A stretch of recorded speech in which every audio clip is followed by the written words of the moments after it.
Candidates Forum, the Lincoln News Messenger is hosting, and I'm Jean Lund, publisher of the Lincoln News Messenger. If you haven't seen the paper, here it is. We come out weekly. Anyway, you're interested citizens, and it's a wonderful thing to come experience what you're going to hear tonight. Nothing like live.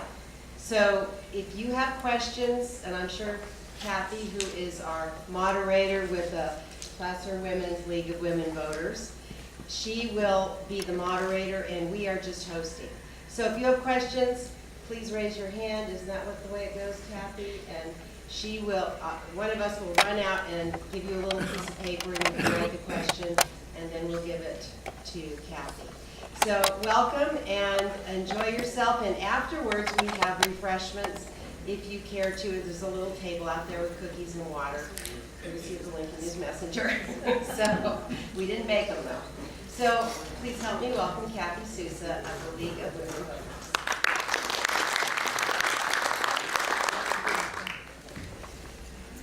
Well, thank you all for coming tonight. Can you hear me okay? Yep. Okay, good.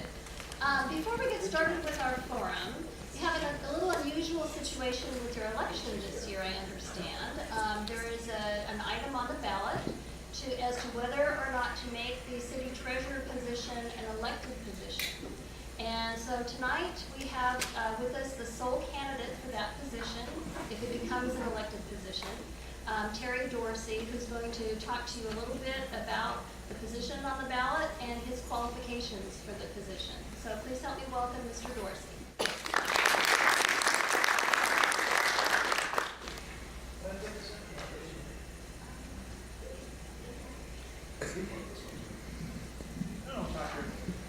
Good evening. Thank you for coming. My name is Terry Dorsey. I'm the sole candidate for, I don't know if this works or not. I'm the sole candidate for treasurer. I hope you've all received your ballots in the mail. You may not recognize me because it says Terrence Dorsey. Nobody calls me Terrence except my mother. And it used to be Terrence Dorsey, stop that right now. You remember those days. But I did want to explain a few things. The ballot's a little different. It's called a bifurcated ballot. You have a choice of whether you want the position to be voted, and if that case, you get to vote for me. Or if you want it appointed, and the next city council that's elected will appoint somebody. I did want to come by, though, and introduce myself and let you know who I am, and I wanted to take a minute to tell you why I think I might be qualified for this position. I've had over 40 years of direct investment experience. I have an undergraduate degree in business from Santa Clara University. I have an MBA from St. Mary's College. 20 years ago, I started Dorsey Capital Management, a registered investment management company that's registered with the Securities and Exchange Commission in the state of California. The firm manages portfolios for individuals on a fee basis. 6 years ago, I was fortunate enough to be nominated to be on the investment committee. The committee, which the treasurer seats, is in charge of managing and overseeing the bond portfolios for all the various functions. The treasurer is the chair of the investment committee, which includes the city manager, the chief financial officer, 2 outside directors, and 2 city councilmen. If elected, I will continue to do the good work that this committee has done. With all the years of investment experience, I can tell you, in all honesty, that the investment guidelines for this committee are the best I have seen in the industry. The committee is well run, and I can hope to be able to continue the good work. I want to thank the Messenger and the League of Women Voters for giving me this opportunity. Thank you for your patience. Sit back, relax, and meet the candidates.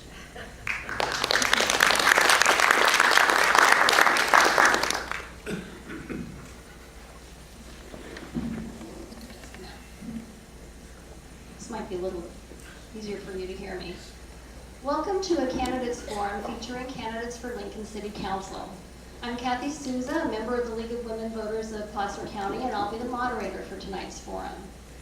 The forum is being co-sponsored by the League of Women Voters of Placer County and the Lincoln Messenger.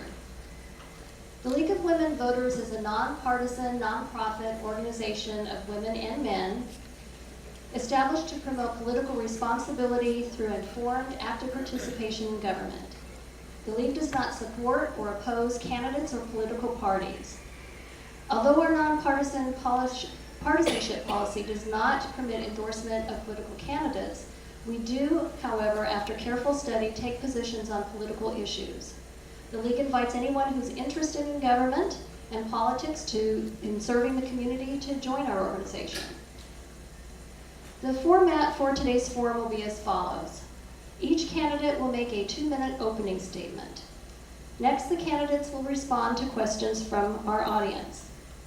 And each candidate will have an opportunity to answer the question. They'll have 1 minute to respond. Finally, the candidates will have 1 minute to make a closing statement. There are index cards available if you have any questions. If you, as Jean mentioned, if you want to raise your hand, if you need a card or have a card to turn in, Pat Burke from the League of Women Voters will be happy to collect them for you or give you a card if you need one. I will be asking the question to each candidate, so please don't address a question to a specific candidate. If so, if I'm able to, I'll reword it so that all of them would answer, but it's best if you ask a question that all of them can respond to. And we will take as many questions as time allows. We have the room until 9 o'clock, so I am going to stop a few minutes before 9 o'clock, like 10 or 15 minutes before, to make sure we can all get out of the room in the amount of time that we have. And in the interest of time and decorum, I'm going to ask the audience to hold all of your applause or noise until the end of the forum, and please silence your cell phones. I know sometimes you can't help but laugh when somebody says something funny, but please try to hold down your comments and applause until the end. And now I'd like to introduce the candidates who are running for Lincoln City Council.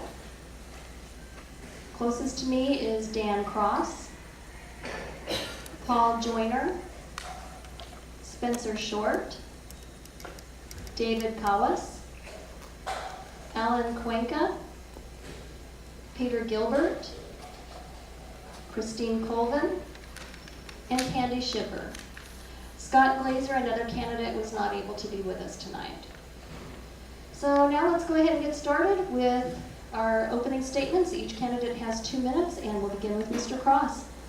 Thank you very much. Are we on here? I'm Dan Cross. Obviously, I'm running for City Council.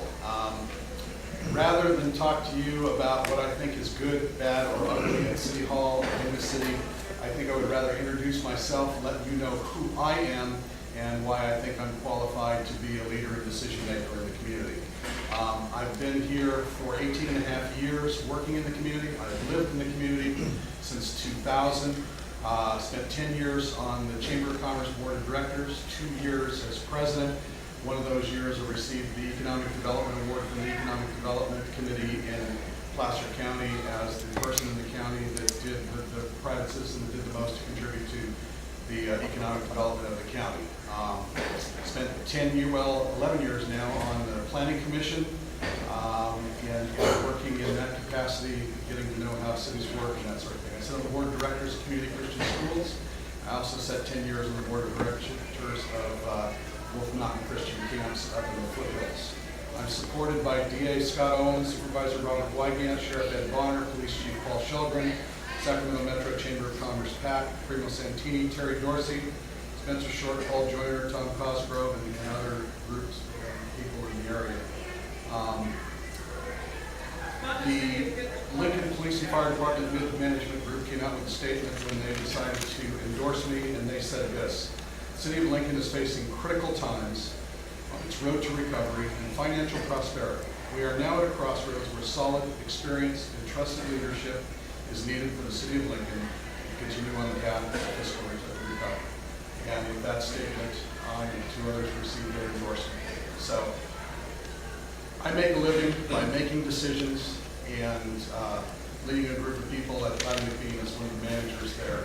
So basically what I do for a living is set direction, establish parameters, provide backup and direction, and my time's up. Mr. Joyner?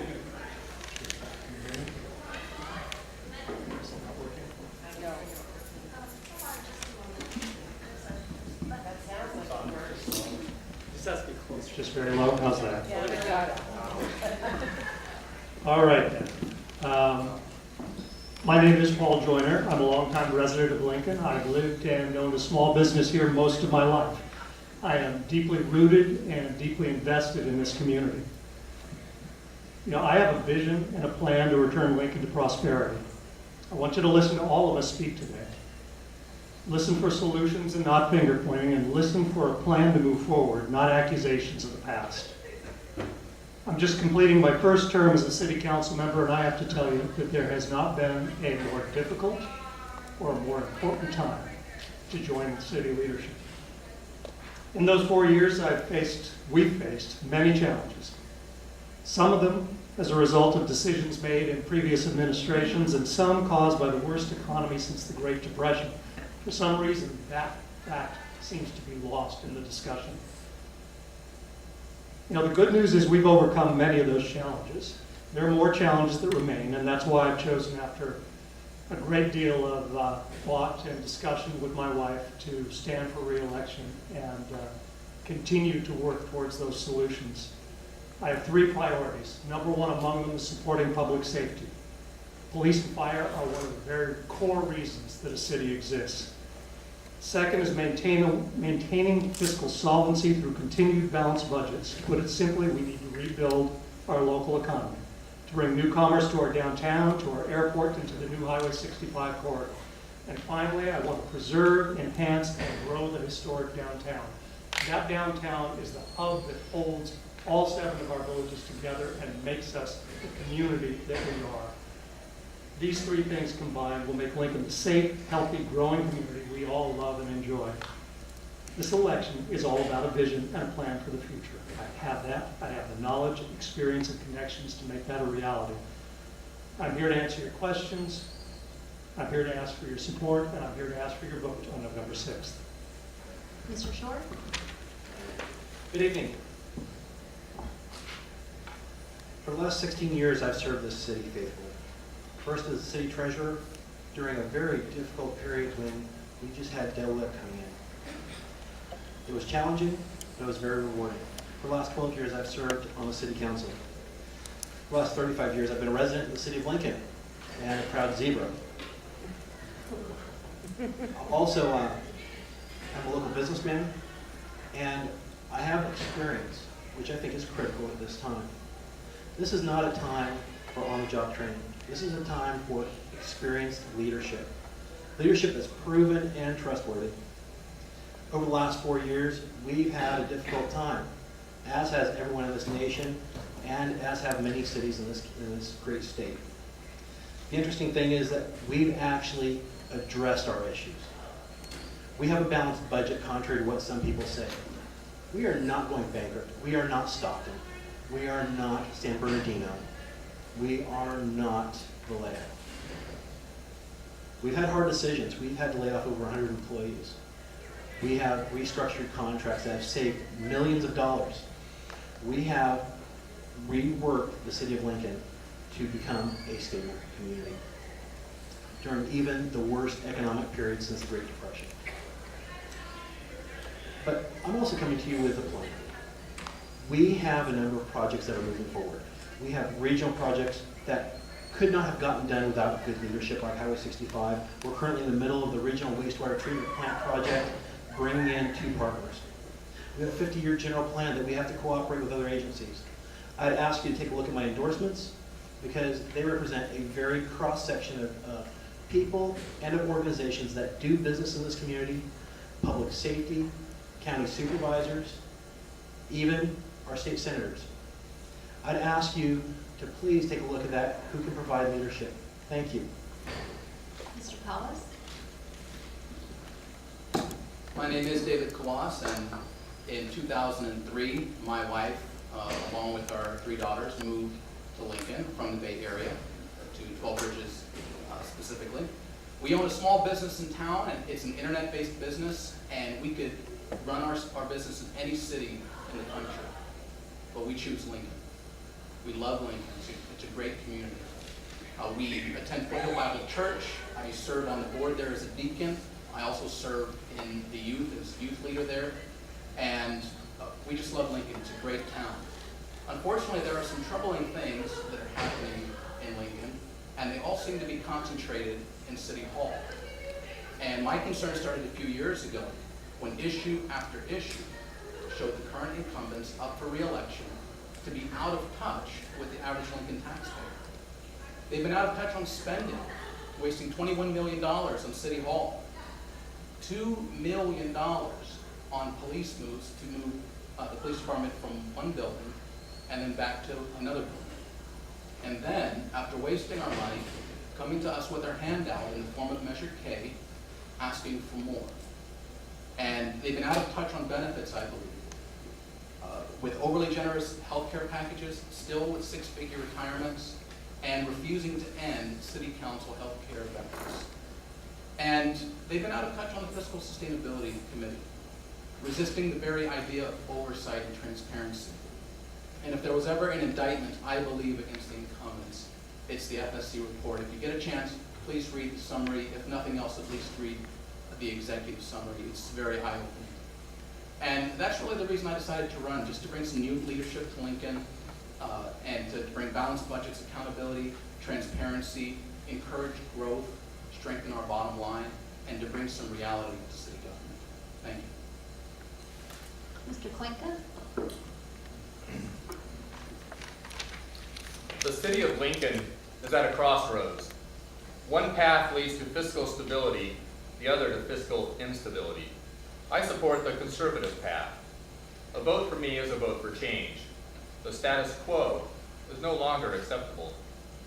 My wife and 2 children moved here from Fremont 11 years ago. My daughter just graduated here from Lincoln High School, and my son, an Eagle Scout, is currently a junior.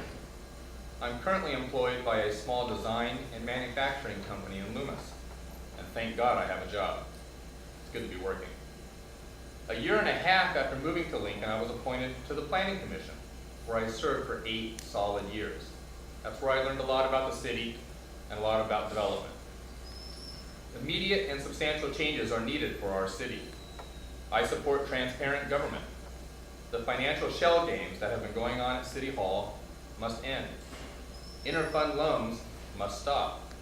I am against new taxes and was opposed to the ill-conceived and poorly proposed Measure K. I support conservative financial planning. Lincoln must learn to live within its means. City audits have revealed many shortcomings that must be addressed. Some have still not been addressed since 2007. You will hear today that we have a balanced budget and that the bankruptcy rumors are unfounded. But these are the same people who just 2 years ago proposed the largest tax increase in Placer County history. I would feel more comfortable if we had, say, 5 years of balanced budgets and good performance for those budgets than just the current year. My priorities, number 1 is public safety. Number 2 is economic development. When your back is against the wall, you have to be creative financially. I have a bachelor's degree in finance and an MBA in technology management. And when you combine that with my planning commission experience and my willingness to serve this city, it makes me the best candidate to be your representative on the city council. Thank you. Mr. Gilbert?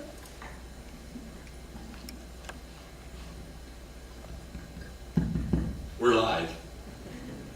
So here we sit, $40 million borrowed internally by the city and no plan to pay it back. Here we sit, just 3 or 4 sworn officers per shift and a rising crime rate the city can't handle.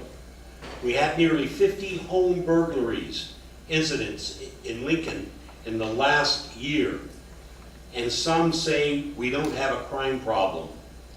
Tell that to the 50 families that had their home violated. So where do we go from here? I am an advocate for converting the city-owned garbage function to a franchise to be offered in the open market like the majority of California cities, and we need to run it like a business. Let's talk about money. One of my favorite subjects is a retired banker. Based on a recent sale by another city, this single action could bring us over $45 million over the next 20 years. Regardless who's responsible for the problem, there's our solution. I have other ideas for our city, but the singular example should help us determine who is focused on solving the financial crisis and now. We need to run Lincoln like a business because it is a business. My wife Lois will give you one of my flyers after the forum. I'm a former councilman elected to 2 terms. We need new leadership for a new city and a new day. As a former councilman, board member, and banking executive, I am prepared for these and other challenges. Thank you, and I ask for your vote. Ms. Colvin? I don't think so. That was me, hello? No, Here you go. Hello? Okay. All right.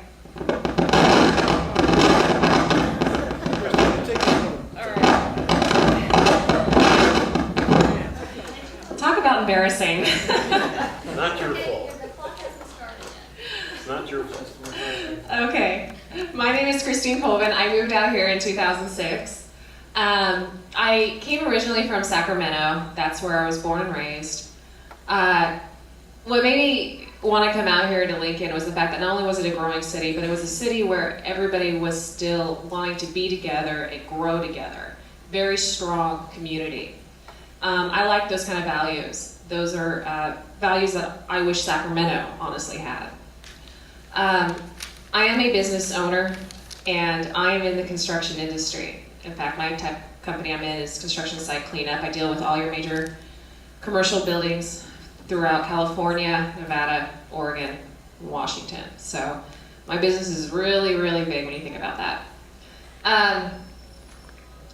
Me personally, as an educated voter, you're going to hear about people who right away want to jump to the conclusion of contracting out services. Personally, as a business owner, I would never jump to that kind of an opportunity without fully researching it, as anything like that means you need to follow the money. Who's going to benefit from contracting out those kind of services? And who's the one who's going to want to promote that? There's always something negative when it comes to doing anything like that. And if somebody cannot present at least one thing that's negative, I say that's a false hope onto the city. I look at things like that. I have been in business for myself since about 2004. And being in the construction field, I knew that we were gonna have good times and there's gonna be bad times. I made sure to be prepared. So now in the bad times, I'm still able to run. That's just a little bit about me, and I hope to have your vote for November 6th. Thank you. Ms. Shipper? Hello. My name is Candy Shipper. I was born and raised in a town close to the size of Lincoln, Williamsport, Pennsylvania, home of Little League World Series. I started working with computers when I was 15. My dad had a company, and I adored it, but wanted my own computer. My dad told me that if I wanted my own computer, I needed to build it. He handed me a pile of boxes and said, go for it. So after a few days, I had myself a working computer. I learned from that if there was something that I wanted, I had to work for it. And after 20 years of working in the IT field and working with my father, I found that that was my passion, and to be able to develop and bring things to the community and help the IT field and bring communities up to use the technology. We have amazing technology that can be used for even the meetings. We can set up so people can be at home and come to the meetings. It'd be nice to have more people show to city council meetings so they can hear what's going on with the city council, and that we can be a little bit more transparent so everybody understands what's going on. I moved to Lincoln in 2008, bought myself a home, and wanted to be up here because of all the schools and the parks and everything that was promised, and wonderful town and a small community, and everybody knew everybody's neighbor. I found myself shortly, a year or two later, finding that we weren't getting any of those things, and people were very upset and trying to figure out what was going on. So I started to go to meetings and watch meetings and get the information that I needed to. From there, I decided that I needed to gather a little bit more information, and decided this year that I wanted to run, because I feel that we need to have a balanced budget, not for just now. We need to have a balanced budget for the future. We need to know what we can pay for now, what we can pay for later. We need to have a transparent city council. We need to be not raising taxes until we're sure that the money that the taxpayers are going to be paying are going to be stayed and earmarked for what they're paid for. We need to stop transferring funds from one account to the next. And that way, in the future, we can get things taken care of. Thank you. Okay, for our first question, we'll begin with Mr. Cross. What real-world experience and education do you have, and how can you use that experience as a council member? Well, I have a Bachelor of Arts degree in, of all things, in communication, speech and theater. So in having that education, I had to do a lot of studying of people and learn how to communicate. Experientially, I've been in the business world for 43 years, and have most recently spent 18 and a half years as senior manager at Clyde McBean. I guess a testimony to my leadership skill and analytical ability would be 6 months after I was hired at Clyde McBean, I was called into a meeting with our vice president and the other 2 senior managers and told, this place has lost several $1 million in the last 4 years. You guys have 12 months to turn it around, or we'll shut it down and send you elsewhere in the company. 9 months later, we put it in the black, and we haven't looked back. We're still in the black today in these tough economic times. My skill set and ability is to set goals and objectives, set parameters within which to operate, and then provide backup support and criticism, correction where necessary to guide an organization, and he tells me I'm done.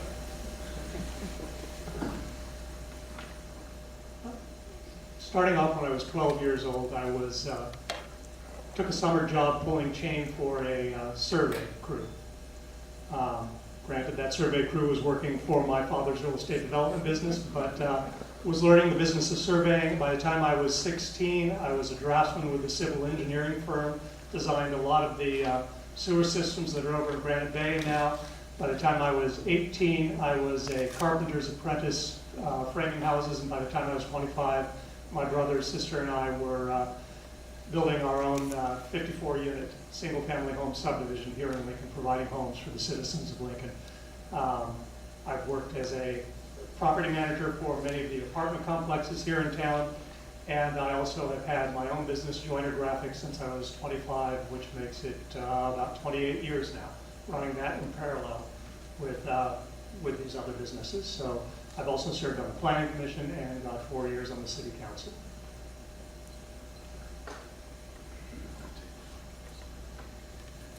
Well, I have some varied experiences. Going back to when I was a teenager, shoveling cement with my father's business, which taught me the value of hard work and determination. For most of my career, I've been involved in city government, starting with the City of Lincoln as the assistant to the city manager as an intern. For about 6 years, I managed contracts for the town of Loomis for things such as police and solid waste, which we were talking about today. Things where I saw certain abuses that we were trying to rectify and actually take the city the opposite direction. So I have good experience with those issues, plus my current career as an attorney, where my problem-solving skills are critical. Advocacy, basically fighting for you, the citizens, and for our community is necessary.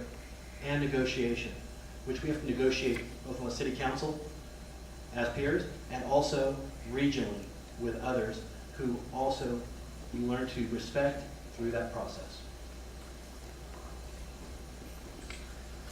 Well, I have a family with 3 daughters, although 2 have moved on. One graduated here in 2010. She's at UC Davis.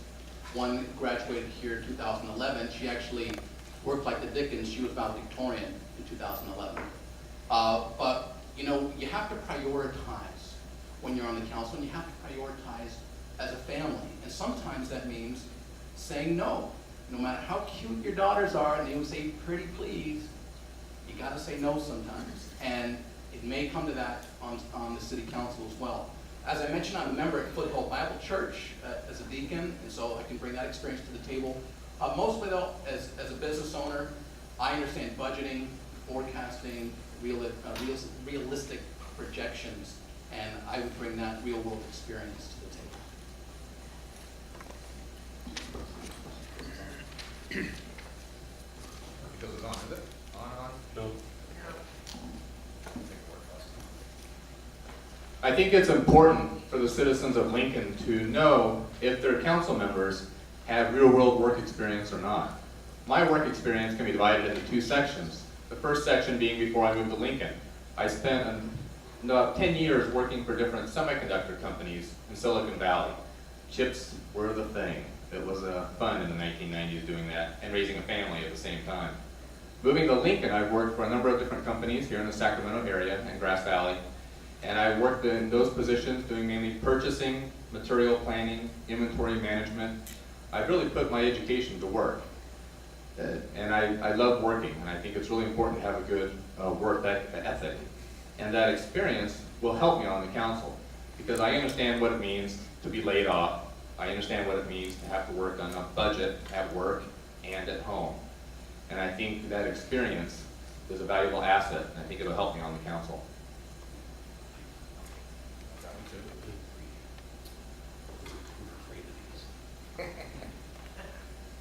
Okay, let me tell you a little about my background. I attended San Francisco State University, grew up in San Francisco. My major was in communications. I spent half a career at Rockwell International in their microelectronics division, running a small part, the Western United States, in a small part of that huge corporation. I was then recruited into Wells Fargo Bank, where I retired, and I ran mostly in the retail bank, a group of branches. I previously served on a city council. I was elected twice, in about 12 different county organizations. I think the best thing about my experience is I have a wife, 4 children, and 6 grandchildren. And I guess that's probably taught me more about doing the right thing long range. And with my family, fortunately, we've been able to make the right decisions.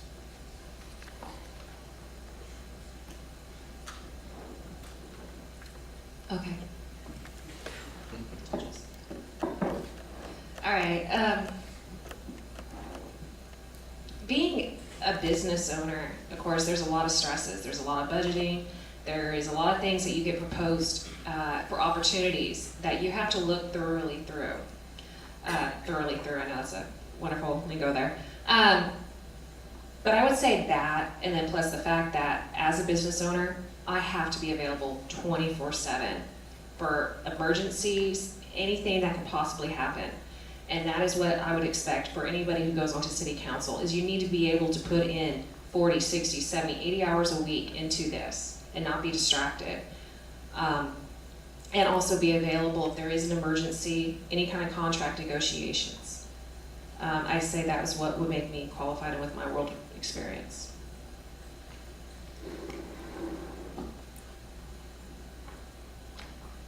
My real world experience would be 10 years I worked partner with my father building his business until I moved out of state and moved to California in 2001. Upon moving here, I did start a small business on the side, also working full-time with 2 kids. For 4 years, I did a photography business that was very successful. I was also PTA president for 2 years and was treasurer for 1. And we had to say no. Sometimes the school was very behind on money and didn't have funds for the teachers, and as we all know, the teachers need money. So after some very successful fundraisers, we managed to bring the money up to the teachers to have all school supplies for years, new copiers for the office, and yearbooks and everything were paid for the students. So I had to make those hard decisions, and I wasn't liked all the time, but it's not always about being liked, it's always about making the right decision for the people you represent. And at that time, I was representing the kids and the parents. Okay, for our next question, we'll begin with Mr. Joyner. What should the city do to ensure Lincoln downtown businesses benefit from the Highway 65 bypass? Well, we've already started a lot of that. We have the Lincoln Boulevard Improvement Plan in place, and that plan has been shared with the community. That will essentially create a sense of place for the downtown. It involves landscaping, hardscaping, making it a more walkable community. We have to work in tandem with the Downtown Merchants Association and the Chamber, however, to make sure that they're able to take advantage of this opportunity. It's not about the city doing it for them, it's about the city providing the opportunities for them to take advantage of it. But we all ought to be working together in that effort. We can certainly work with Caltrans to get the lights reset. We can consider changing parking from parallel to diagonal parking. That's one of the biggest complaints about downtown is there's no parking. That's really not an issue, but the perception is that it is an issue. We can change some of the sign ordinances to make it more possible for those businesses to announce to the public who and what they are. Could you restate the question? Sure. What should the city do to ensure Lincoln downtown businesses benefit from the Highway 65 bypass? Well, I can tell you, kind of going backward here, we've spent over $20 million in downtown, including $20 million to revitalize buildings. I think that was the first step. The next step is really to fulfill the promise that is Lincoln Boulevard, which I still term G Street. The important thing here is that we have to uniformly carry out our vision. We have a vision for what downtown should be, what it can be. This includes getting the support of Downtown Merchants Association, which is doing a fantastic job. But we have to refocus on use of outdoor spaces, use of the sidewalks, outdoor dining, because I've already talked to the business owners. I've been out there working with them every day this week, and what I'm hearing from them is that they really want to use those outdoor spaces because downtown is now semi-quiet, but it's got a neat feel to it. It's walkable, and we can make this happen, but it can't happen just on the city. We have to work together, and we can do this. Well, I do believe we have to invest in the infrastructure and implement features that will slow traffic down and also make it more walkable. But we also need to encourage businesses and promote features that make Lincoln's downtown a unique destination. Because it's all well and good if you make it walkable and you make it pleasant, but uniqueness. Now, I was in Simi Valley recently, and one of the things I thought made it stand out and was unique, and it was a beautiful town, was on the lamp posts, they actually had banners there that honored the veterans that lived in that city. And I thought that stood out, and that was very unique. And I mean, it's something small, but it's something that gives a sense of community to us Lincolnites. And so I think we should seek things that would give us uniqueness as a downtown.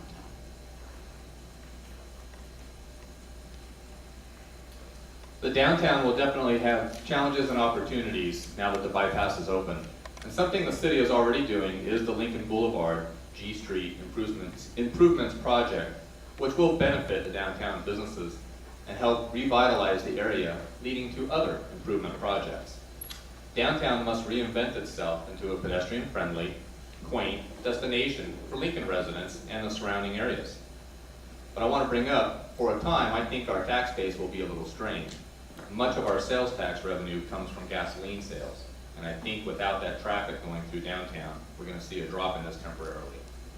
A good example, I think, of a downtown that has turned itself around incredibly is the city of Livermore. 20, 30 years ago, it was a dump. Now it's thriving. A lot of outside dining, outside improvements, lighting, walkability. If you haven't been to Livermore, check it out. I think it's an example that Lincoln could follow and benefit from. I can't disagree with anything that's been said so far, but I'd like to point something out which was shared with me by a couple of my neighbors. So after the bypass was finished, it was wonderful, we had a ceremony. They were in the downtown, and they observed in a restaurant eating, and they observed while they were eating 9 lumber trucks running down the street. Now I say to you, until we can build that into a user-friendly, walkable type street, like Livermore has done in several other cities. We've got to get the lumber trucks off that street. I think it should have been addressed earlier, it wasn't. Now I think it's a high priority, because until they're gone, we can't get all of these dreams that everybody before me has spoken about.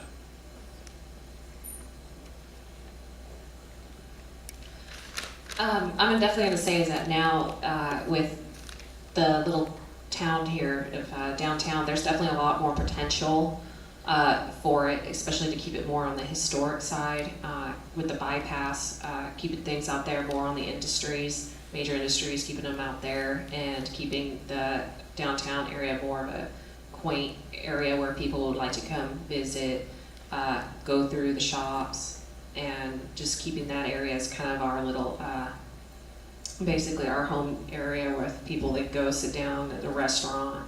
So there's definitely a lot of potential as far as with upgrades, and I'm pretty excited and look forward to what the future of the downtown area is going to be.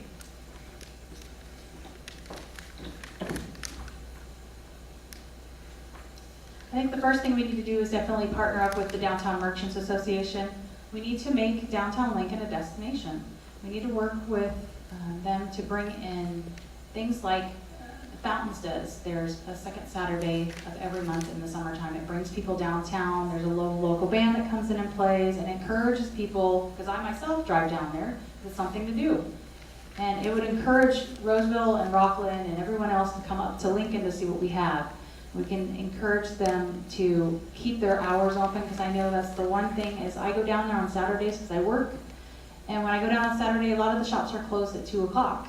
And I know it's because there's no one downtown, but if we can slowly get people to start coming downtown, we can get them to encourage them to stay open a little longer and possibly open up again on Sundays. Because I have heard from some of the markets, stores downtown, that they want to start closing earlier on Saturdays because nobody's down there. So we need to change that now as soon as we can, and so we can bring people downtown and bring more business to them. Okay, I too don't disagree with anything, the timing of the lights, all those sorts of things would be great. But specifically, how do we grow the downtown and get more businesses? I would propose a coalition, a team, comprised of someone from the Chamber of Commerce, one of the city councilmen, our development department of the city, the Downtown Merchants Association, and possibly a person from Region Builders, which is an organization that helps place businesses. They represent 40 different business organizations that help businesses find homes. And with the goal of this group would be, with that varied experiential wisdom, when someone comes in, everything from how to work through the process to what my business experience is as a resident business, Chamber of Commerce, what they can offer, and what the city is willing to do to ease the transition into the community. I think we should have a team that's specifically out there to recruit businesses to our downtown, and made of a coalition of organizations that know how to make that happen. Okay, for our next question, we'll begin with Mr. Short. How would you restore Mello-Roos funds for parks and schools? Could you restate the question? How would you restore Mello-Roos funds for parks and schools? That's an interesting question because it's actually somewhat inaccurate. Mello-Roos funds are typically used by developers to meet their obligations for development needs. So I'm not sure what is meant by return those funds, because those funds typically are gathered and they're used for a project. They're put into the ground, into the streets, into the sidewalks, into a number of things, including parks. I know this is probably aimed at the Lincoln Crossing question, for which there were $5.2 million gathered for parks. There were $5.1 million spent on parks. And so what happens is you collect the money for a certain need, you spend the money on a certain need. And it's very simple, so there's not really a way to recapture Mello-Roos funds, per se, unless they're for a service issue. And that's not really an issue that we have facing the city at this point. So I'm not quite sure how to answer the question fully. Thank you. Well, I believe schools should fall in the purview of the school district. In terms of Mello-Roos for the parks, I've heard from too many Lincoln Crossing residents that Indeed, all the money that was collected did not go to the parks. And additionally, it wasn't really planned out very well. I mean, I've heard builders tell me, they say, you know what, when we build in a city, we want to build the parks ourselves. It's a selling point for us. And as to why they would have the city do it doesn't make any sense. We ended up overestimating or underestimating the cost to build them.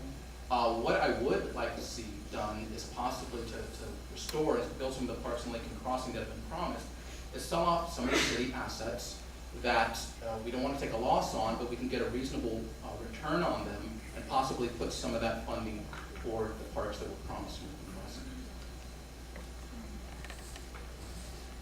I feel the unfinished parks on Lincoln Crossing are a classic case of how not to build a city. Many people, when they buy their home, have to sign this huge stack of documents, and nobody's going through the fine print. So it's no consolation to a homeowner, a young mother pushing a child in a stroller, wanting to go to a park when there isn't one. It's sad and unfortunate. So I think if the Mellorews don't pay for certain things, that it needs to be stated somewhere other than the fine print. Homes, schools, and parks go hand in hand. People move to Lincoln because they want a nice city, and they want these things. So it's imperative that the city communicates with the school district to make sure the schools are built when the homes are, and the city in turn builds the parks when the homes are there. So if everything comes together, happy homeowners equal a happy city. So I think we can do things better and learn from the Lincoln Crossing lesson. I think since this question started till it got to me, it's changed from the original question, so I'd like you to repeat it. What would you do to restore Mellorews funds for parks and schools? Okay, so I don't believe under the law there's any way to do that, number one. Number two, I agree with candidate Short in that what happened, happened. You can't go back, there's no way to correct it. The city, if they want to build parks there, which they probably are obligated to do, are going to have to find the money somewhere else. In the future, however, I suggest that the way the city accepted Lincoln Hills is the way we should accept any subdivision. You build it, you build the parks, you build the amenities, you fit the bill, and you turn them over to us finished. You, the developer, deal with inflation and rising costs, not the city.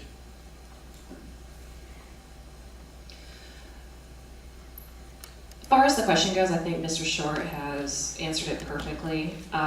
Mellorews has to do with an association, not with so much the city. I sit as the chairman, I was chairman on Parks and Recs. So when it comes to the Lincoln Crossing, 2 years I sat on there. We only had one person come to the meeting as a representative of Lincoln Crossing, just to ask that during the bypass when it was being made, if we can have this in the future to be turned into a park. It was then agreed upon during the meeting, then it went to planning, and then as it then went to city council, they knew, the representative for Lincoln Crossing knew at the time this wasn't going to be something that's going to be built tomorrow. This was going to be planned out for the future, and which that's exactly what has happened. And I agree, the Melrose funds that was stated, the $5 million, a little over $5 million, is spent and gone. But as a resident of Lincoln Crossing, the amount that we pay is a lot higher than the $5 million. I've called the Melrose and they said that there's a lot more money than there is. So I believe that if we take a look at the budget and find out where the money's gone to, there may be somewhere. The only way we're going to get it back is by finding the money, and if not, then we just need to give an answer as to what we're paying for. It's a lot higher than the $5 million, and we are already working together with the 501c to try to take care of it to build the parks. Mr. Cross? I think Mr. Joyner, Mr. Short, and having it punctuated by Mr. Gilbert, all I have to say after hearing the three of them is amen. He hasn't heard me yet. But thank you for that vote of confidence. Short and Gilbert, take him out. Mr. Short covered it pretty well. What people need to understand, for those of you who don't understand, is a Mello-Roos is a bond that's sold to finance infrastructure. What's happening, I too am a resident of Lincoln Crossing. What's not understood here is that all of the money collected for that infrastructure, roads, sewer, yes, parks, open space, many other things, are in the ground out there. The $5 million collected for parks is in the ground in the parks. What happened was at the time that those costs were negotiated in 2001, the cost per acre to build a park was about $125,000. We all know what happened to the economy. It ramped up, the cost of housing went up, the cost of construction went up. As a result, by the time they got around to building the parks in 2006, 2008, the cost of building those parks was $525,000 an acre. They built as many parks as they could, given the amount of money they had. They built 6 out of 9, 3 remain. 1 involves the school district actually constructing that. So those parks will be built.